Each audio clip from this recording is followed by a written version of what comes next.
사랑하는 하나님, 우리가 이 땅을 살아가며 하나님 영적인 전쟁을 한다는 것이 너무나 분명합니다. 저희가 살아가는 삶 속에서 하는 이 모든 영적인 전쟁 속에서 하나님, 저희가 우리 주님께서 우리에게 주시는 은혜 붙들고 나아감으로 인해, 능력 붙들고 나아감으로 인해 승리하는 자리까지 걸어갈 수 있는 하나님의 사람들 될 수 있도록 주여 도와주옵소서. 우리의 싸우는 것은 육체가 아니고 우리의 싸우는 것은 나보다 능력이 있는 것 같은 하나님 그런 존재임에도 불구하고 우리가 만물을 창조하신 하나님의 능력을 우리의 삶의 힘입음으로 인해 하나님 그 모든 전쟁에서 승리할 수 있는 하나님의 사람들 다 될 수 있도록 주께서 도우시고 함께하여 주옵소서. 주님, 오늘 말씀을 하나님 묵상할 때 저희에게 지혜도 더하여 주시고 하나님 바울이 이야기하는 그 이야기가 우리에게 잘 들려질 수 있는 시간 될 수 있도록 주여 도와주옵소서. 모든 말씀 예수님 이름으로 기도드립니다. 아멘. 하나님께서 우리에게 주시는 말씀을 함께 읽습니다. 고린도후서 10장 1절부터 11절까지의 말씀입니다. 고린도후서 10장 1절부터 11절까지의 말씀입니다. 우리 같은 목소리를 읽도록 하지요. 1절부터 11절까지의 말씀입니다. 우리 같이 읽습니다. 시작. 너희를 대면하면 유순하고 떠나 있으면 너희를 대하여 담대. 나 바울은 이제 그리스도의 온유와 관용으로 친히 너희를 권하고 또한 우리를 육신에 따라 행하는 자로 여기는 자들에 대하여 내가 담대히 대하는 것 같이 너희와 함께 있을 때에 나로 하여금 이 담대한 태도로 대하지 않게 하기를 구하노라. 우리가 육신으로 행하나 육신에 따라 싸우지 아니하노니 우리의 싸우는 무기는 육신에 속한 것이 아니요 오직 어떤 견고한 진도 무너뜨리는 하나님의 능력이라. 모든 이론을 무너뜨리며 하나님 아는 것을 대적하여 높아진 것을 다 무너뜨리고 모든 생각을 사로잡아 그리스도께 복종하게 하니 너희의 복종이 온전하게 될 때에 모든 복종하지 않는 것을 벌하려고 준비하는 중에 있노라. 너희는 외모만 보는도다. 만일 사람이 자기가 그리스도에게 속한 줄을 믿을진대 자기가 그리스도에게 속한 것 같이 우리도 그러한 줄을 자기 속으로 다시 생각할 것이라. 주께서 주신 권세는 너희를 무너뜨리려고 하신 것이 아니요 세우려고 하신 것이니 내가 이에 대하여 지나치게 자랑하여도 부끄럽지 아니하리라. 이는 내가 편지들로 너희를 놀라게 하려는 것 같이 생각하지 않게 함이라.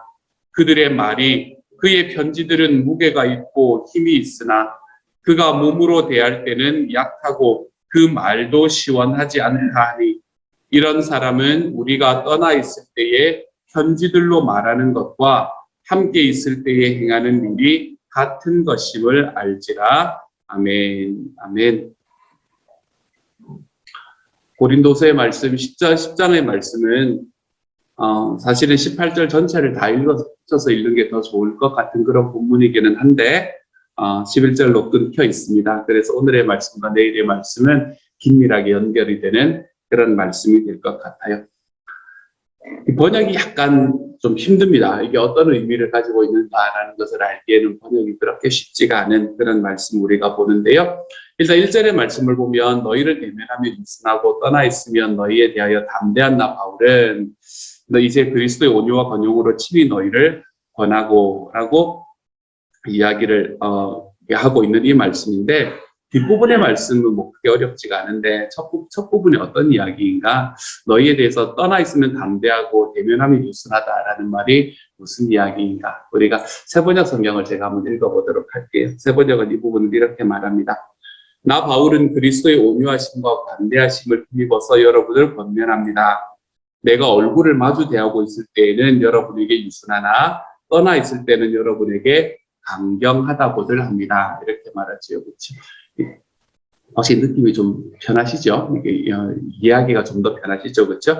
그러니까 떠나서 담대하고 너희를 대면하면 유순하다라는 이야기는 내가 얼굴을 마주 대하고 있을 때는 유순하지만 떠나 있을 때는 강건하다. 떠나 있을 때 강건하다는 말은 어떻게 할 수 있을까요? 바울이 떠나 있을 때 바울의 모습은 무엇을 통해서 볼 수 있는 걸까요? 편지를 통해서 볼 수 있는 거겠죠. 그러니까 지금 자기가 쓴 편지가 좀 강경한 것을, 사람들에 대해서 강경하게 받아들여지는 것에 대한 사도 바울이 지금 변명을 하고 있는 셈이다라고 여러분이 바라보시면 될 것 같아요. 이 사람은 만났을 때는 굉장히 부드럽고 웃기도 잘 웃고 그런 사람일 것 같더니, 야, 편지 쓰는 거 보니까 굉장히 딱딱하네, 뭐 이런 이제 느낌들이 그 안에서 있었던 것 같아요, 고린도 교회 안에서. 그래서 그 고린도 교회 사람들을 향해서 내가 그렇게 이야기를 하는 것 같지만, 그렇게 이야기를 하는 것을 내가 알지만, 그럼에도 나는 이제 그리스도의 온유와 관용으로 친히 너희를 권한다. 다시 이야기하면 내가 지금 더 이상은 담대하게, 다시 말해서 강경하게 내가 편지를 쓰지 않으려고 한다, 이렇게 이야기를 하면서 말씀을 시작을 합니다. 그리고 2절부터도 계속해서 그 말씀을 하고 있는 거예요. 또한 우리를 육신에 따라 행하는 자로 여기는 자들에 대하여 내가 담대히 대하는 것 같이. 여기서 담대히 대한다라는 것은 강경하게 대한다는 말하고 같은 말이라고 생각하시면 된다 그랬잖아요. 그렇죠? 그러니까 우리를 육신에 따라 행하는 자로 여기는 자들에 대해서는 내가 좀 강경하게 대하는 것과 같이 너희와 함께 있을 때에 나로 하여금 이 강경한 태도로 대하지 않게 하기를 내가 너희에게 구한다. 이렇게 말하고 있는 게 2절이지요. 육신에 따라 행하는 자, 이거는 뭘 이야기하는 걸까요? 육신에 따라 행한다라는 말은 그냥 쉽게 생각을 하시면 됩니다. 육신에 따라서 행한다는 것은 바울이 저렇게 이야기하는 것은 다 자기 좋자고 하는 거지, 이렇게 이야기하는 사람들입니다. 자기가 자기 직업이니까 그런 거지, 자기가 좋자고 하는 거지, 이제 그렇게 이야기를 하는 사람들이 고린도 교회 안에 있었던 것 같아요. 그래서 그런 사람들에 대해서는 내가 강경하게 대한다라고 이야기를 합니다. 내가 절대로 나의 육신의 이익을 좇아서 이 일을 하는 것이 아니다라고 강경하게 이야기를 하고 있는 바울의 모습을 보여주고 있는 거죠. 그러면서 하는 이야기가 우리가 싸우는 것을 이제 육신에 따라 싸우는 것이 아니라 이런 영적인 것을, 영적인 전쟁을 하고 있습니다라고 이야기하는 게 3절부터 6절까지의 말씀입니다. 내가 육신에 따라 싸우는 것이 아니다. 4절에서 특별히 그 이야기를 하는 거죠. 그렇죠? 육신에 속한 것이 아니고 오직 어떤 견고한지도 무너뜨리는 하나님의 능력이 된다. 모든 이론을 무너뜨리고 하나님 아는 것을 대적하여 높아진 것을 다 무너뜨리고 모든 생각을 사로잡아 그리스도께 복종하게 한다. 여기서 그리스도에게 복종하게 한다라는 말이 사도 바울이 말하고 싶은 가장 핵심이 되는 겁니다. 나에게 복종케 하고 싶은 것이 아니라 그리스도에게 복종하게 하고 싶은 마음이 지금 내 마음입니다. 라고 사도 바울이 말하고 있는 거죠.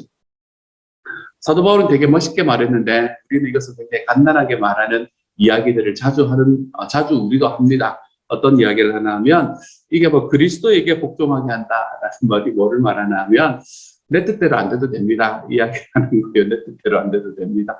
우리가 살다가 내 뜻대로 안 되는 것 때문에 막 힘들어할 때가 있잖아요. 그렇죠? 전 집에서 막 이럴 때가 있는데 하지만 이게 내 뜻대로 안 돼도 됩니다. 라는 이야기가 이 이야기가 되는 거예요. 나는 나에게 복종하게 하는 것이 아니라 그리스도에게 복종하게 하는 길로 걸어갑니다. 라고 이야기하는 것이 사도 바울이 말하고 있는 것의 핵심이 되는 거죠. 그래서 6절에서 너희의 복종이 온전하게 될 때에 모두 복종하지 않는 것을 벌하려고 준비하는 중에 있다. 이게 뭘 이야기하는 건가 하면 그때 당시에 고린도 교회 안에서 아마 이런 꼭 두 가지라고 이야기할 수는 없겠지만 이 두 가지 의견들이 나누어져 있었던 것을 우리가 이 말씀을 통해서 볼 수 있게 되는 것 같아요. 사도 바울이 이야기에 따라가야겠다라고 이야기하는 사람들이 있을 거고 아니다, 그 사람 이상하다라고 이야기하는 사람들이 있었던 것 같아요. 그래서 너희 교회가 내가 이야기하는 그 이야기에 하나님께서 내가 너희에게 전하는 그 그리스도에게 복종할 것이다라는 그 마음을 딱 가지게 될 때 너희 안에서 그것에 대해서 복종하지 않는 사람들을 내가 좀 치리하려고 한다. 이런 이야기들을 하고 있는 게 6절의 말씀이에요. 그러니까 이거는 마치 목회서신 같은 그런 느낌입니다. 이 10장의 말씀은 교회를 향해서 하는 이야기인데 꼭 목회서신 같은 그런 이야기로 우리에게 나타나고 있어요. 그러다가 7절의 말씀부터는 이제 사도 바울을 이렇게 비판하는 사람들이 참 여러 가지 비판을 했는데 사도 바울을 비판하는 것 중에 굉장히 대표적인 비판 중에 하나가 바로 7절부터 11절까지의 말씀에 나타나는 비판입니다. 7절부터 11절 말씀에서도 사도 바울은 계속해서 뭐라고 말하나 하면 내가 쓰는 편지가 너희를 놀라게 하지 않기를 바란다. 이렇게 이야기를 합니다. 그러니까 사도 바울이 좀 강하게 편지를 썼다는 것을 좀 인정을 했나 봐요. 고린도전서 같은 거 굉장히 강했잖아요. 있죠. 이 고린도전서는 굉장히 강력하게 쓴 편지거든요. 그러니까 그런 편지를 보고 사람들이 혹시 힘들지 않았을까 하는 두려움이 사도 바울의 마음속에 있었던 것 같아요. 그러니까 이제 이렇게 편지를 쓰고 있는데, 그렇게 편지를 놀라게 하려는 것 같이 쓰는 것이 아니다라고 이야기를 하고 난 다음에 사도 바울은 자기에 대한 오해에 대해서 이야기하면서 그 오해를 푸는 그런 말씀을 10절부터 11절까지의 말씀에서 하고 있습니다. 10절에서 11절 말씀 뭐라고 말하냐면, 그들의 말이 그의 편지들은 무게가 있고 힘이 있으나 그가 몸으로 대할 때는 약하고 그 말도 시원하지 않다니, 이런 사람은 우리가 떠나 있을 때의 편지들로 말하는 것과 함께 있을 때 행하는 일이 같은 것임을 알지라, 이렇게 말하고 있죠. 사도 바울을 향한 몇 가지의 이 대표적인 이 비판 중에 하나가 바로 요겁니다. 사도 바울은 글은 잘 쓰는데 말은 좀 못하네, 이제 이렇게 이야기하는 그런 비판이었습니다. 사도 바울이 말을 좀 잘 못하지 않았을까라는 것에 대해서는 우리가 이 사도행전의 말씀을 보면 감을 잡을 수 있긴 한 것 같아요. 밤새 열심히 설교를 하는데 졸다가 떨어져서 돌아가시는 분도 있고, 이제 이런 걸 보면 사도 바울이 설교를 그렇게 잘했다고 보기에는 좀 힘들지 않을까, 이제 이런 생각을 하기도 하는데, 어쨌든 사람들이 바라본 사도 바울의 모습이 좀 그랬던 부분이 있었던 것 같아요. 이 사람 글은 잘 쓰는데 말은 별로 시원치가 않네. 글을 볼 때는 시원시원하게 하는데 말을 할 때는 굉장히 유순하게 하네. 유순하게 한다라는 말은 무슨 말인가 하면, 가타 부타 이렇게 탁 끊지 않는다라는 이야기가 유순하다라는 이야기잖아요. 그렇죠? 이거는 맞고 이거는 틀려, 이렇게 딱 이야기를 하면서 어떤 그걸 할 때는 딱 정지해야 될 때는 딱 정지하고 치리하고 이렇게 하면서 그걸 해야 되는데, 별로 그렇지 못하고 물에 물 탄 듯 술에 술 탄 듯 이렇게 살아가는 것, 그렇게 살아간다라고 이야기를 했던 것이 사도 바울을 향해서 이 사람은 만날 때는 굉장히 유순해 보이네 라고 이야기하는 것에 그 내용이었던 것 같아요. 사도 바울이 왜 그렇게 했을까? 사도 바울이 왜 글을 쓸 때는 단호한데 왜 사람들을 만났을 때는 유순하게 했을까? 제가 생각해 보면 사도 바울은 뼛속부터 선교사이기 때문에 그러지 않았을까라는 생각을 해보게 됩니다. 사도 바울이 만약에 자기가 교리를 완성하는 신학자의 위치에 서 있었다라고 자기 스스로를 생각을 했다면 사도 바울은 아마 다르게 행동을 했을 것 같아요. 어떤 하나의 말씀이 딱 있으면 그 말씀에 대한 해석이 딱 있으면 그 해석에 조금이라도 딱 벗어나는 것에 대해서는 탁탁탁 끊어내고 하는 이런 어떤 단호함들을 그가 보여줬을 것 같은데, 사도 바울은 뼛속부터 선교사였던 사람이었습니다. 요즘에 우리가 그거를 하는 걸로 말하면 뼛속부터 목자였던 분이셨어요. 그렇기 때문에 사람을 섬기고 사람들을 향해서 늘 세컨 찬스를 주려고 하고, 그 사람들을 향해서 하나님의 사랑, 그러니까 하나님께서 그들에게 어떻게 하나님의 사랑을 부어주시는가라는 것을 끊임없이 이야기를 해주어야 하는. 왜요? 그가 지금 전하고 있는 것은 하나님을 아는 사람들을 향해서 전하는 게 아니거든요. 그는 지금 복음을 누구를 향해서 전하고 있냐면 하나님을 알지 못하는 사람들을 향해서 전하고 있거든요. 이방인의 사도, 그 말이 무슨 말이에요? 이 사람이 만나는 모든 사람들은 하나님 예수님을 알지 못하는 사람들이라는 이야기란 말이에요. 그러니까 예수님을 알지 못하는 VIP들을 향해서 끊임없이 말씀을 전하는 그런 과정 속에서 사도 바울은 하나님의 말씀이 이렇게 이야기를 했으니 당신이 지금 이렇게 하는 것은 안 됩니다 라고 이야기하는 단호함보다는 그는 만나서 사람들을 이야기할 때는 유순함, 플렉서빌리티, 이것이 그의 삶 속에서 언제나 넘치는 사람이었던 것 같습니다. 그게 목자가 가지고 있는 특징 중에 하나인 것 같아요. 선교사가 가지고 있는 특징 중에 하나인 것 같고요. 그래서 오늘의 말씀에서 내가 그 편지들은 무게가 있고 힘이 있지만 그가 몸으로 대할 때는 약하고 그 말도 시원하지 않다라고 이야기를 하는 건 내가 안다.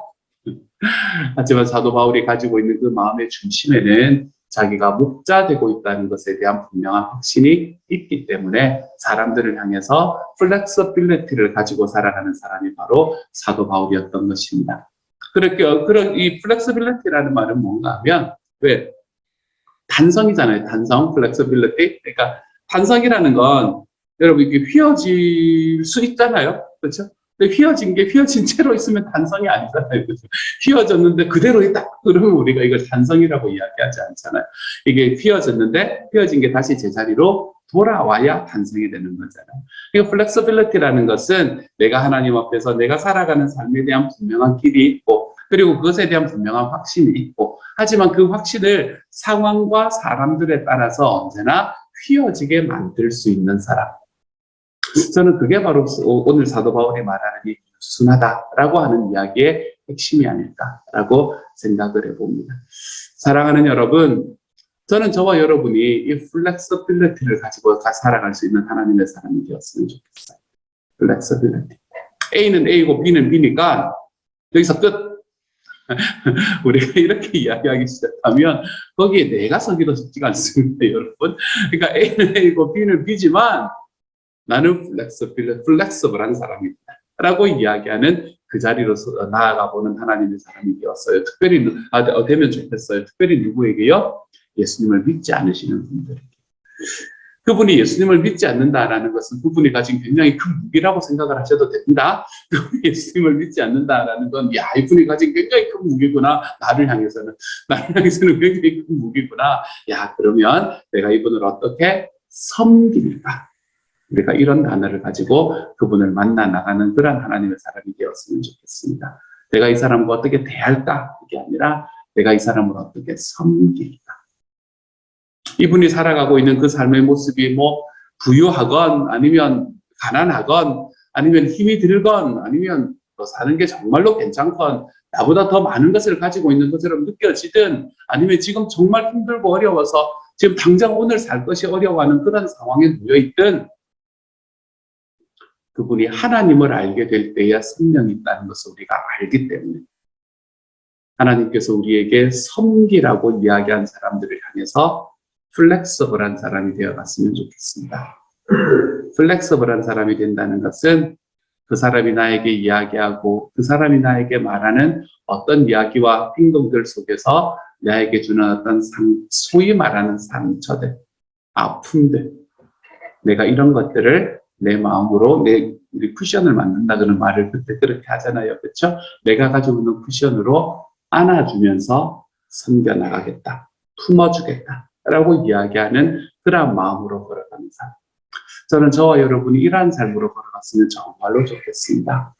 그래서 우리가 사도 바울이 가지고 있는 이 선교사적인 마인드를 좀 가졌으면 좋겠어요.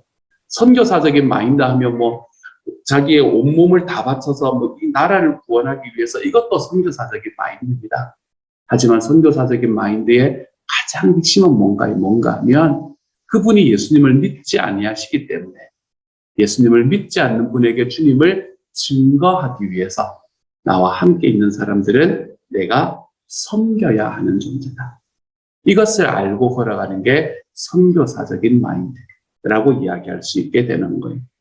우리가 그런 마음을 가지고 살아갈 때 저는 우리가 선교사라고 생각을 합니다. 뭐가 다른가라는 생각을 정말로 많이 하거든요. 그분들은 그곳에서 주님의 소원을 이루어드리는 거고 우리는 이곳에서 주님의 소원을 이루어드리면 되는 거잖아요.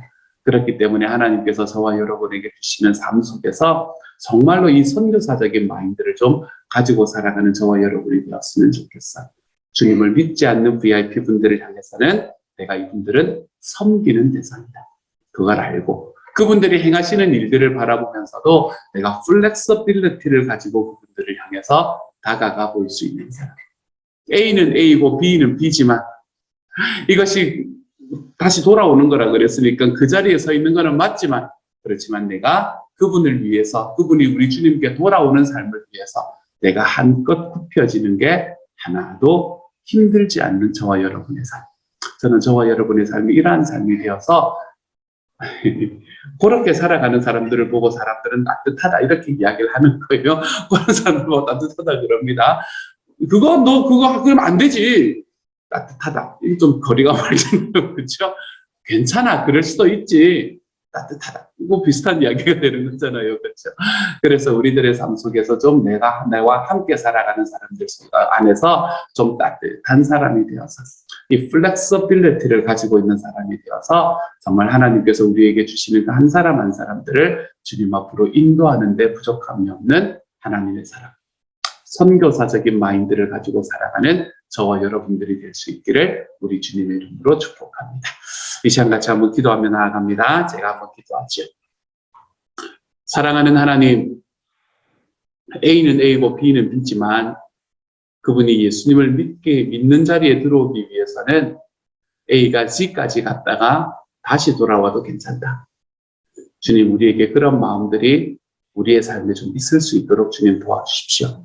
그래서 좀 더 여유롭고 좀 더 플렉스블하고 하나님 좀 더 따뜻한 사람이 될 수 있게 하여 주시고 하나님, 그래서 나와 함께 있는 사람들이 내 이야기 할 수 있을 만한 사람이구나, 내가 기댈 수 있을 만한 사람이구나. 하나님, 우리를 바라보면서 그렇게 평가받을 수 있는 그런 주님의 사람들이 될 수 있도록 아버지 도와주십시오.